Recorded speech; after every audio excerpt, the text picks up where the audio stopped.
We have a national identity built around victimhood right now. We need to move to a national identity that's built around, once again, the unapologetic pursuit of excellence, because I think that's part of what it means to be American. But we take a tour through history to be able to get there by the end.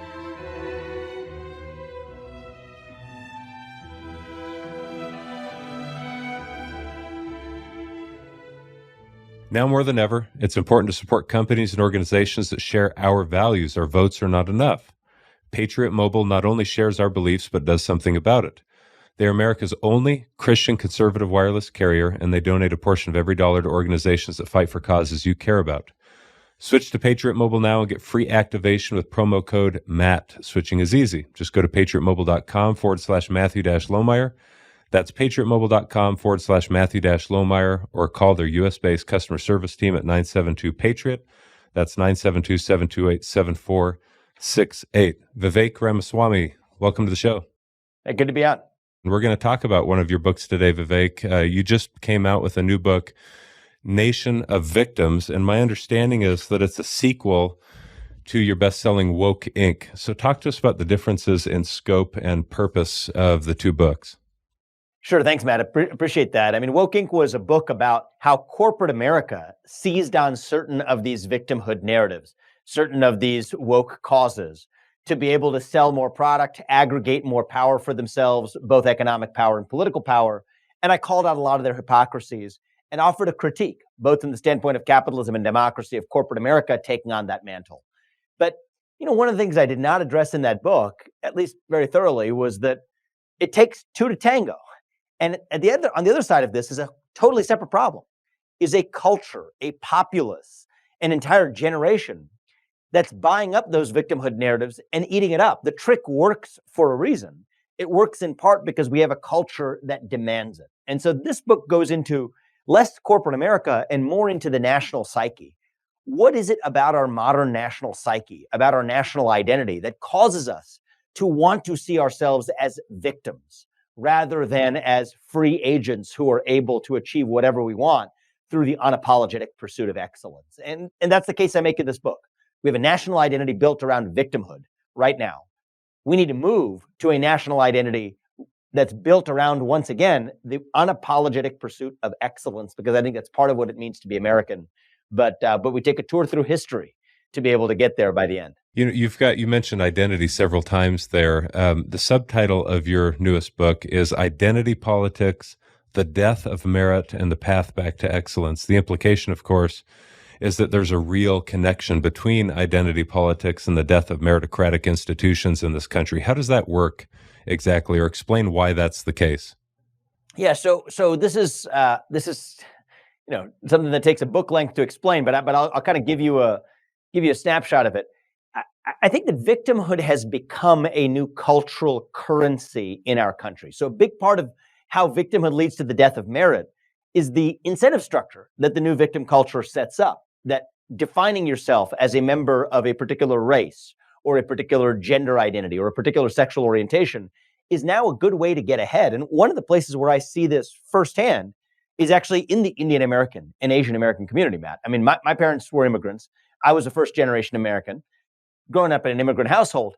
But in the second and third generation, what we're starting to see is actually, well, you can't get into college anymore just with your great SAT scores and your good GPAs and being good at a musical instrument. Well, now, in order to be able to reap the rewards that society offers, I have to describe myself as a victim, as a person of color, as somebody who's encountered hardships, even if they're made up hardships. Actually, the real person who encountered the hardship was my parent or my grandparents, who traveled halfway around the world to come to this country with no money. They're the ones that encountered hardship but didn't see themselves as victims. Yet it's their entitled grandchildren who are able to today spin up the victimhood narratives that give them that entitled story. And one of the cases I make in the book is that it's in part our incumbency, in part our achievement, our culture of success that led to that culture of victimhood in the first place. And so the linkage to identity politics runs deep. Help tease that out just a minute, Vivek. What do you mean by our incumbency?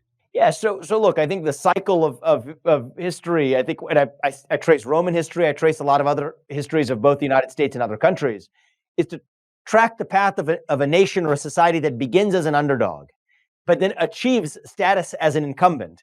That in status of incumbency breeds a culture of laziness, of sloth, of entitlement that then has to be psychologically justified by this new culture of victimhood. So America isn't the only place that's been through this cycle. There's a famous quote often attributed to the founder of Dubai. It goes something like this. It says, my grandfather rode a camel. My father rode a camel. I ride a Mercedes. My son will drive a Land Rover. My grandson will drive a Land Rover. But my great-grandson will have to ride a camel again, because hard times create strong men create easy times create weak men create hard times. And I think that that's an interesting tale, that in some ways this is the inevitable product of success, right? We're in the middle of the largest intergenerational wealth transfer in human history, from baby boomers to millennials and Gen Z. That creates this new culture of entitlement, a sort of effete culture at the heart of the American soul. Maybe this was inescapable. Rome traveled this path many times. But one of the reasons I go extensively into Roman history in this book is that actually we tell ourselves this myth that there was one rise and one fall of Rome, and now maybe the American experiment may be falling like the decline of the Roman Empire. When you actually study the history, you realize that that's actually a false narrative. There were many rises and many falls of Rome, and it is my hope and expectation that there will be many rises and many falls of the American experiment.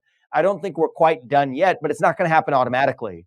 And part of the path to the solution, the path back to excellence, runs through first seeing the problem with clear eyes, which is why I wrote this book. You mentioned American culture, this cultural phenomenon, several times now. There's a quote from your book that I really like that has to do with American culture. Let me read it to you and ask you about it. American culture seems to have been overtaken by a battle using language to exert an Orwellian social control. Talk to us about the role that language plays in the transition of culture, and give us some examples of the way we're using language now to either molest, pervert, destroy, fundamentally or radically change the culture. How is this used exactly? And why is it so powerful? It's important. I mean, language, I think, carves the path through which thought flows. I mean, if thought is like a river, language is what carves the path through which that river can flow. And I think that we see an Orwellian doublespeak today in society that has used language itself to change the way the entire society thinks. What George Orwell famously said is, if you want to control the way a society thinks, you have to control its language first. I see this in some of our discourse. I mean, to take it to the last few weeks, even a bit in our discourse about democracy. In the name of democracy, we have actually created what I view as the greatest clear and present threats to democracy itself: the use of force to quash political opposition, the use of economic force to force people to not speak freely. I think the best measure of the health of a democracy, I've said this in many of the forums where you and I have spoken together, Matt, the best measure of the health of a democracy is the percentage of people who feel free to say what they actually think in public. Yet the very people who are offering the greatest threats to that culture of free speech, be it using private companies to censor speech on the internet, or even police force increasingly to punish those who express themselves in public, are doing so in the name of democracy itself. In the name of diversity, we've created a culture that completely sacrifices true diversity of thought at the altar. In the name of inclusion, we've created this exclusionary culture where certain points of view just aren't welcome. Even in the name of environmentalism, and this is my day job, is all about this. In the name of environmentalism and the ESG movement, we're actually just shifting oil production out of the United States to places like Russia and China, which actually are far worse for the environment, even in the name of environmentalism itself. And so, I worry about the way in which an entire culture is able to shape the way it thinks based on the words that it utters. But it's not the words that we utter that define the world we live in. It's the ways we act. Yet we can't see it because language ultimately, as Orwell observed, carves the path through which thought itself can flow.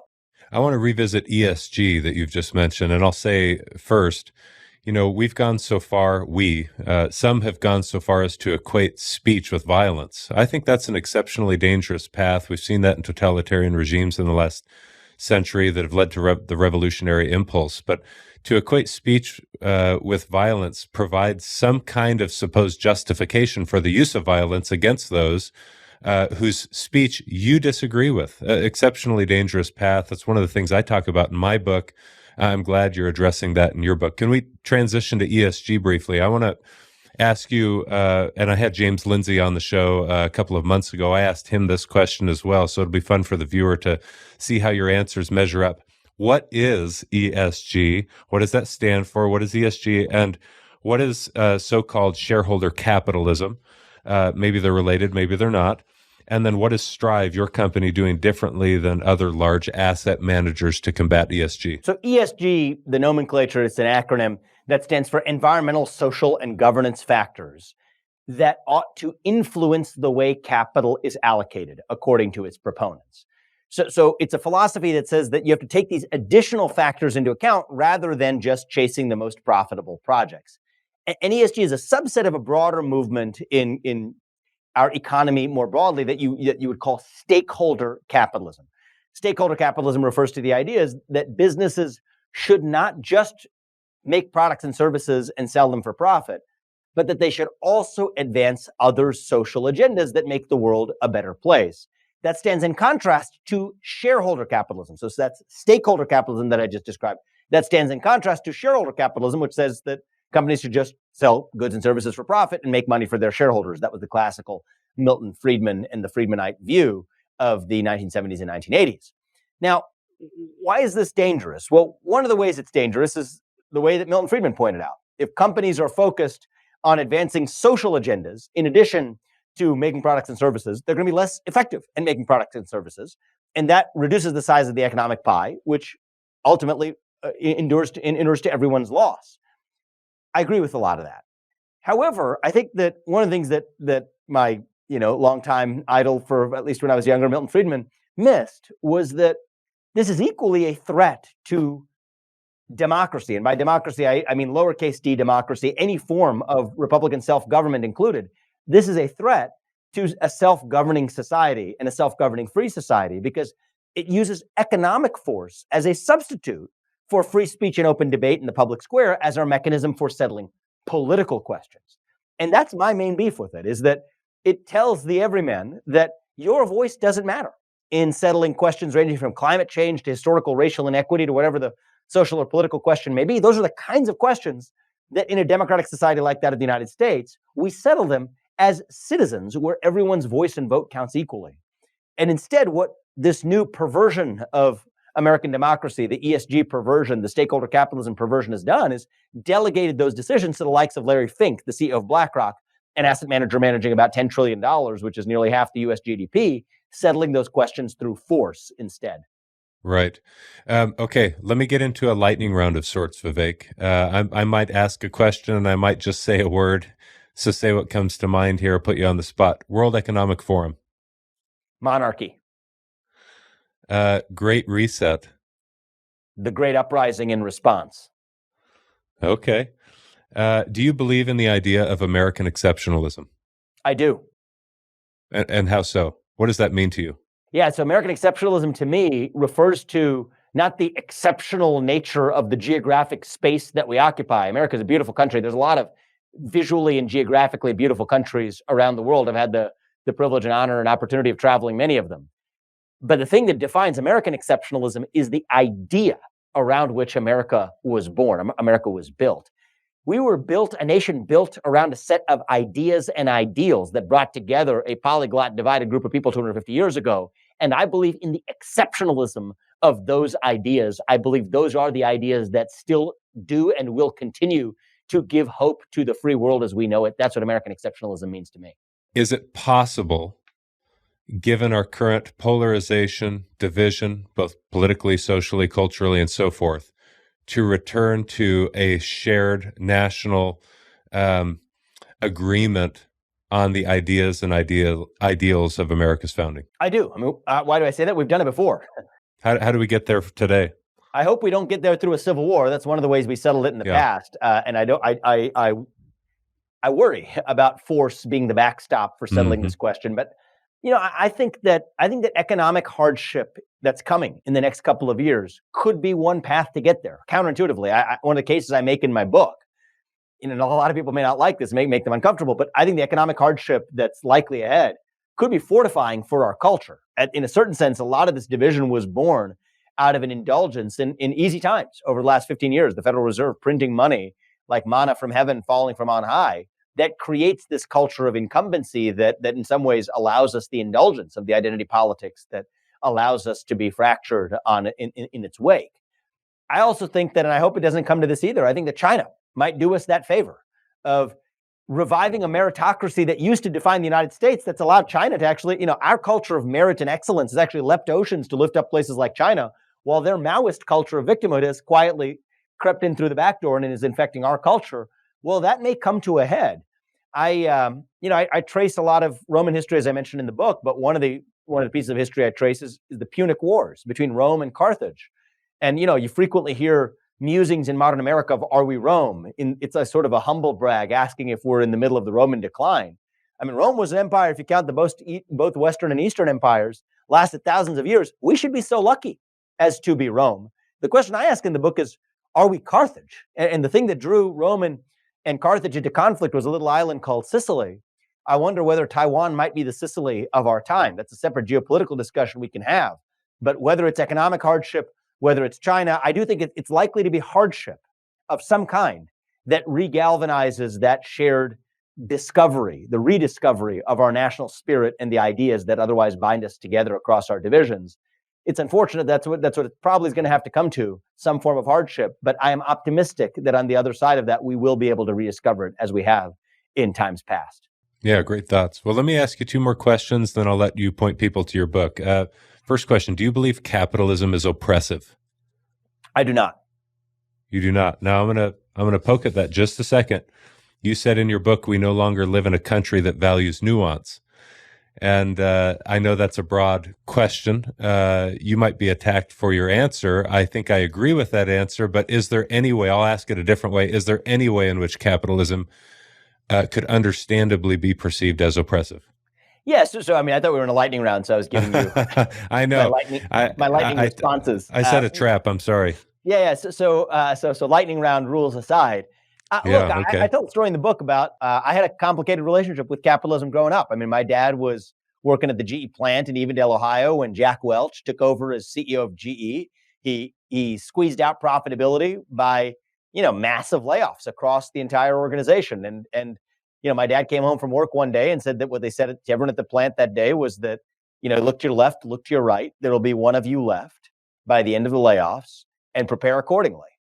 And so, what did my dad do? He went to night school and law school. He did a lot of homework within GE, figuring out where there was relative openings, even in a time of cuts. Turns out the patent law department was one area where they actually had demand for lawyers. They were even paying for people to go to law school at night. My dad decided to become one of those people, despite having two kids and working his day job to put food on the dinner table. Went to law school over 4 years, multiple nights per week, an hour away, round trip, coming home at 11:30 at night, back from law school. That's the way he dealt with it. But at the end of the day, Jack Welch loomed large over our family. He affected, and his decisions affected my upbringing growing up, and not for the easier for a few of those years. And the cherry on top was that he cashed out when GE was at an all-time high, but in part, many of the areas he cut were the innovative engines of the company or areas that could have funded its long-term growth, and that long-term growth was gone. And the GE stock price was ever since on a one-way decline where Jack Welch cast out and did pretty well. My dad's, small amount of stock that he held in his retirement or pension account or whatever diminished to near nothing. So is that a little bit of a complicated tale for a kid who lived through that experience? And I think a brink of a first generation family that, did face, we thankfully didn't become poor in a way that many, at the company may have if they risk losing their jobs. So I'm not going to overstate what I went through, but it was a real risk, and it was a real cloud in 4 years of our upbringing when I was in fifth, sixth grade that indelibly affected my view of capitalism at the time, and it was a nuanced perspective. But I will say that at the end of the day, the lesson my parents taught me through that was that it's self-determination that gets you through it. What my dad did brought job security back to the family through hard work and dedication. That was the story I took away from it. Jordan Peterson recently released a lengthy video prognosticating, I think was the word that he used. This will be the last question. That we'd face terrible difficulties this fall and into the winter, both with energy, but economically we'd face famine. And it was a strong warning that garnered after a very short amount of time, probably now tens of millions of views. People were passing it around. Of course, people are inclined in these times to believe or anticipate the worst. I'm one of them. I try to plan for the worst, despite some of our hopes. What is the position of the United States at the moment economically? And do you think that we're at risk of, because of our economic position, running into some of the challenges maybe that I've mentioned that Jordan Peterson is warning about? Yeah, I mean, and I've spoken to him extensively in recent weeks about it, in recent months about it. I have been vocal about this actually since Woke Inc., where I wrote a chapter entitled "The ESG Bubble." So this was in August of 2021. I predicted in that book that there was going to be an asset bubble driven in part by the ESG movement that was destined to burst, and when it did, the consequences were going to be potentially dire. In some ways, we've already seen that play out this year with with, I would say, not only a challenging period in the markets with, Federal Reserve raising rates, et cetera, but also an energy crisis, a generational energy crisis, not just in the United States, but in the West more broadly. So I think we're already in the middle of it. At the end of the day, though, I think that hopefully that serves as a wake-up call for both policymakers as well as actors in the private sector that the very movements that were supposed to contribute to greater human flourishing than capitalism would allow, like the ESG movement, have actually been the greatest threats to human flourishing. That the movements that were supposed to internalize the negative externalities of capitalism have created those new negative externalities, the greatest new negative externalities of all. And so do I think we're going to go through, as I've said frequently in my messages to Europe, in my appearances on CNBC and elsewhere, winter is coming to Europe. It was self-inflicted damage, reducing fossil fuel production capabilities. Just to a lesser extent, we've done that here in the United States. It's going to take new solutions. It's part of why Strive launched an energy fund where our message to the energy industry it's actually pretty clear. The ticker of the fund is DRLL, drill. It's listed on the New York Stock Exchange, telling American companies to drill, to frack, to do whatever allows them to be most successful without regard to somebody else's social or political agenda. It's going to take those new voices, not just in media, but even in the boardrooms of companies and in the leadership of every institution, to be able to say that, you know what, let's learn from this period of self-inflicted hardship to make sure that we don't make that same mistake again in the future.